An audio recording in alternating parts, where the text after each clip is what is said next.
delante de ti, Señor. Amén. Bueno, el título de esta predicación le llamé una fe probada y aprobada. Esta predicación la tenía preparada para el martes pasado, pero con aquellos los exámenes, pues al fin tuve la oportunidad de compartirla. Voy a basarme en 1 Pedro 1:7, si gustan abrir sus Biblias, pero voy a leer desde el versículo 3. 1 Pedro, capítulo 1, versículo 3. Amén. Amén. Bueno, dice así la palabra de nuestro Señor. Bendito el Dios y Padre de nuestro Señor Jesucristo, que según su misericordia nos hizo renacer para una esperanza viva, por la resurrección de Jesucristo de los muertos, para una herencia incorruptible, incontaminada e inmarcesible, reservada en los cielos para vosotros, de que sois guardados por el poder de Dios mediante la fe, para alcanzar la salvación que está preparada para ser manifestada en los tiempos postreros, en el tiempo postrero, en lo cual vosotros os alegráis, aunque ahora por un poco de tiempo, si es necesario, tengáis que ser afligidos en diversas pruebas, para que sometida a prueba vuestra fe, mucho más preciosa que el oro, el cual aunque perecedero, se prueba con fuego, esta sea hallada en alabanza, gloria y honra cuando sea manifestado Jesucristo. Amén. Bueno, hermanos, lo que estuve meditando, que el Señor ahí estuvo tratando conmigo, es acerca de la fe, y lo que nos hace entendidos o movidos o guiados es la fe.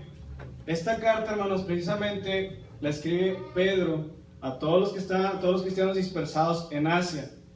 Estas personas, en lo particular, ellos estaban siendo perseguidos, y Pedro a través de esta carta lo que les decía era básicamente que permanecieran en la fe, que no desistieran en ningún momento, porque si iban a llegar pruebas, si iban a llegar muchas cosas que ellos iban a enfrentar como cristianos, y ellos debían permanecer en la fe. Les insistía, les animaba que estos tiempos de persecución los tomaran ellos como tiempos de gozo, pero les invitaba y les decía palabras duras, que a lo mejor para nosotros es difícil de comprender, pero les decía que morir por Cristo era un privilegio, que el morir por el Señor sería un privilegio. Entonces, para esto quiero dar algunos ejemplos, inspiraciones no de personas, que sabemos que sí las hay, de hombres que vivieron voy a citar algunos nombres del Antiguo Testamento, hombres de fe, hombres verdaderamente que fueron guiados, entendidos, movidos por la fe. Pero para esto Pablo nos da una definición muy precisa de qué es la fe. La fe, según la nueva traducción viviente, me gusta mucho esta definición, es la confianza de que en verdad sucederá lo que esperamos, y es lo que nos da la certeza de lo que no podemos ver. Esa confianza que esperamos es a nuestro Señor Jesucristo, amén. Entonces, de esta misma manera entendemos que nosotros somos hijos de la fe. Hijos de la fe. No sé si aparte de que, no sé si han ustedes escuchado que aparte que nos llaman cristianos, nos dicen que es un hombre de fe, una mujer de fe. ¿Y por qué nos dicen eso? ¿Qué es lo que nosotros hacemos para que ellos noten esa fe en nosotros? Entonces, por esta fe, por esta misma vivimos, creemos y somos entendidos. Lo vemos en Hebreos desde que dice que nosotros desde que entendemos nosotros que el universo ha sido formado por orden de Dios. ¿Para qué? Porque dice la Escritura que esto es así, para que todo lo que ahorita nosotros vemos, entendemos que ha sido creado por algo que no vemos. Eso es a Dios. Por la fe también podemos ver a Abel, que presentó mejor ofrenda que Caín. Podemos ver a Enoc, que ascendió a los cielos y desapareció porque Dios se lo llevó. Podemos ver a Noé, que recibió instrucción de Dios cuando el Señor había decidido desaparecer a toda la humanidad. Pero Noé halló gracia delante de él, y dice la palabra de Dios que Noé condenó el mundo y recibió la justicia por la fe. Por la fe dice la palabra a través de Pablo que hasta Sara pudo tener un hijo cuando ésta ya era una anciana y era estéril. Entonces Dios le permitió tener un hijo. A este mismo hijo, por la fe, Abraham lo probó y lo iba a sacrificar y lo iba a entregar para probarlo de esta misma manera. Pero algo curioso, algo que me interesó mucho es que dice la escritura que todos estos hombres que estamos citando, todos estos personajes murieron, todos ellos murieron esperando la promesa, y aunque no la recibieron, la vieron desde lejos y lo aceptaron con gozo. Lo aceptaron con gozo, ¿por qué? Porque ellos entendían que aquí en este mundo eran extranjeros, eran nómadas. Ellos no esperaban algo aquí en la tierra, porque ellos ya tenían un objetivo. Porque ellos sabían que Dios ya les había preparado un lugar a su lado, en el reino de Dios. Dice, según esta versión, una patria celestial. Entonces, vemos que así como todos estos hombres fueron guiados por la fe, todos y cada uno de ellos fueron probados. Esta prueba de la que nos habla Pedro, el apóstol Pedro dice, en lo cual ustedes también, hermanos, deben de alegrarse, aunque ahora por un poco de tiempo, si es necesario, tendrán que ser afligidos en diversas pruebas. Dice, hay un proverbio que me gusta mucho, creo que no recuerdo muy bien la cita, pero dice la hornaza prueba la plata y el crisol prueba la plata, es un recipiente, y la hornaza prueba el oro. Y al hombre lo prueba la boca de lo que alaba. Entonces, el Señor, si algo va a probar de nosotros, va a ser nuestra fe. A todos estos hombres, podemos ver que por la fe Dios los movió y los hizo hacer grandes cosas. Pero todos ellos fueron probados. A Abel, que entregó mejor ofrenda que Caín, le costó la vida. A veces el implicar que nosotros seamos hijos de la fe puede implicar eso, hermanos, que perdamos aún así nuestra vida.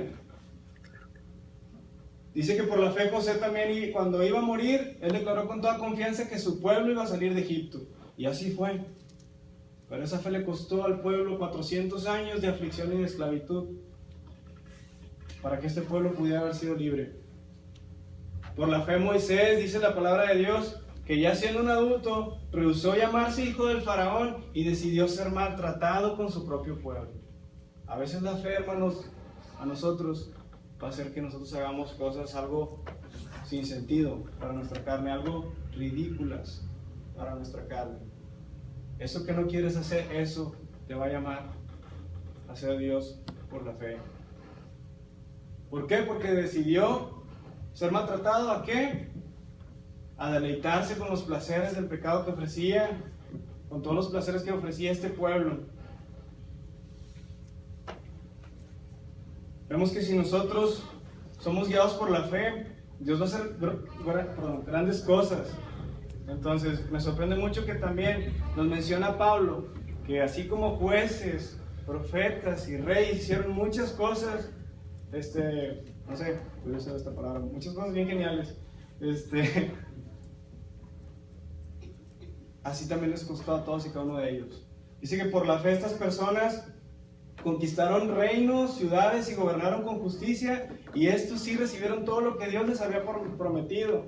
Podemos ver a personajes como David, como Sansón, a jueces, a profetas como Samuel, cómo les hablaba Dios y cómo ellos eran entendidos en la fe. Todas estas personas, dice que por la fe ellos cerraban bocas de leones, apagaban llamas de fuego, eran encerrados en hornos de fuego, no les pasaba nada, escapaban a filo de espada. O sea, Dios hacía grandes cosas solamente porque ellos le creían a Dios. Y todos ellos estaban siendo probados de esta misma manera. Su fe estaba siendo pasada por el fuego.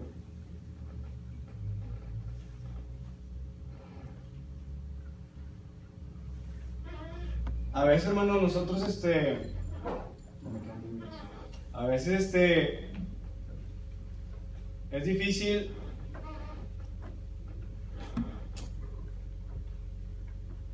Es difícil lo que implica seguir a Cristo, hermanos, porque lo único que tenemos es la confianza, es la fe que nosotros podemos ofrecerle a Él. Dice la palabra de Dios que algunos fueron ridiculizados y sus espaldas fueron laceradas con látigos, otros fueron encadenados en prisiones, otros murieron apedreados, y a otros los cortaron por la mitad por una sierra, y otros más muertos a espadas. Dice la Escritura que todas estas personas terminaron así porque el mundo no era digno de ellos. Porque el mundo no era digno de ellos, por la fe que tenían en Dios. Porque el mundo ya no tenía nada que ofrecerle a estas personas. Y si el mundo no tiene nada que ofrecerte, cuando tú decides entregarle tu vida a Cristo, cuando tú decides entregarle toda tu mente, toda tu fe a Él, si hay algo en el mundo en que las personas necesitan, tienen necesidad de hacer, es creer, o algo así.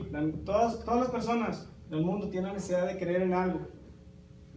Por eso hay muchas religiones, incluso los ateos creen en su propia conciencia o juicio, en los libros, no sé, pero depositan su fe en algo que no permanece. La única fe que va a permanecer es en Cristo Jesús, y eso a veces va a implicar tu vida misma. Y esta es la fe a la que les habla Pedro a los creyentes que están siendo perseguidos, a que permanezcan en la fe, a que no desistan y que no desmayen. Dice, si es necesario que por un poco de tiempo ustedes van a ser afligidos a través de diversas pruebas. ¿Para qué? Para que esa prueba sea sometida, para que esa fe, sea sometida, y esta sea hallada en gloria, alabanza y honra cuando sea manifestado Jesucristo. El objetivo, hermanos, de que nosotros tengamos fe, el objetivo que nosotros tengamos fe es nuestra salvación. Es nuestra salvación. Dice la palabra de Dios a través del apóstol Pedro que el fin de nuestra fe es la salvación de nuestras almas. Si no tenemos fe, o los que tenemos fe en aquel día, los que deciden tener fe, nosotros que somos cristianos, el Señor nos va a probar en estas cosas. Y va a haber una de dos. O somos hijos de la fe, o somos apóstatas. Un apóstata es una persona que renuncia a Jesús. Entonces, y eso es algo aborrecible para Dios. Que asquea incluso a Jesús mismo. El que tú hayas dedicado toda tu vida creyéndole, amándole, glorificándole, y cuando se te llega la prueba, decides no estar con Él. ¿Por qué? Por temor a perder tu vida. Jesús, cuando Él vino a testificar de las obras de este mundo, porque Él no vino a condenar al mundo, sino vino a salvar al mundo, pero vino a testificar de las obras del mundo, y vio que las obras del mundo eran malas. Por eso el mundo aborreció lo que hizo Jesús. Por eso muchas personas terminaron así como Jesús. Podemos verlo desde el principio, desde Abel. Le costó su vida la fe. A Esteban lo apedrearon, a Pedro lo crucificaron, según dicen. A Pablo también. Y el mayor ejemplo que nosotros tenemos de fe y que entregó su vida fue Jesús. Se aferró a esa cruz por amor y por fe. Él murió creyendo que entregando su vida iba a salvar a toda la humanidad, y lo logró. Ahora, ¿cuánto más nosotros, si decimos seguirle, vayamos a terminar como ellos? Y otros cuantos más no van a desistir. Imagínense que seamos probados todos y cada uno de nosotros en este momento. Estaremos verdaderamente preparados, permaneciendo en la fe, esa fe viva, esa que nos hace renacer en una esperanza viva, como lo dice Pedro. Pero dice que nosotros debemos alegrarnos porque dice,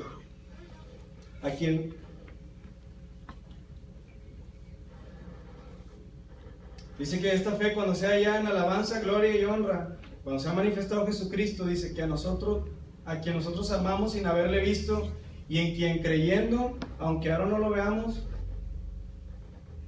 nos alegramos con gozo inefable y glorioso. Ese gozo inexplicable. Pero cuando se llegue la prueba en que nosotros decidamos permanecer en esa fe de la que nos habla Pedro, cuando se llegue esa prueba, no sé, hermanos, y no es que tenga poca fe, pero hay que ver la realidad a veces de las cosas y entender que el fin de esa fe es nuestra salvación. Tengo muchas cosas en mi cabeza que hasta ahorita se me van ordenando. Hermanos, lo único que les digo es por la situación que hemos estado pasando y muchos cristianos y los que estuvimos en los campos en Laredo no fue algo sencillo. En mi campo no fue tan sencillo que digamos, pasó por unas cosas algo extrañas y aún así Dios me probó en esto, probó mi fe. No sé cómo les ha ido a cada uno de ustedes, pero Dios probó mi fe en algunas situaciones donde incluso me dio mucho miedo. Entonces, Pedro les dice esto, Pedro le dice esto a su iglesia: permanezcan en la fe, porque es lo único que los va a salvar cuando sea manifestado Jesucristo. Con esto yo creo que termino, me queda poquito. Les voy a pedir a la congregación que se ponga de pie para terminar con una pequeña oración.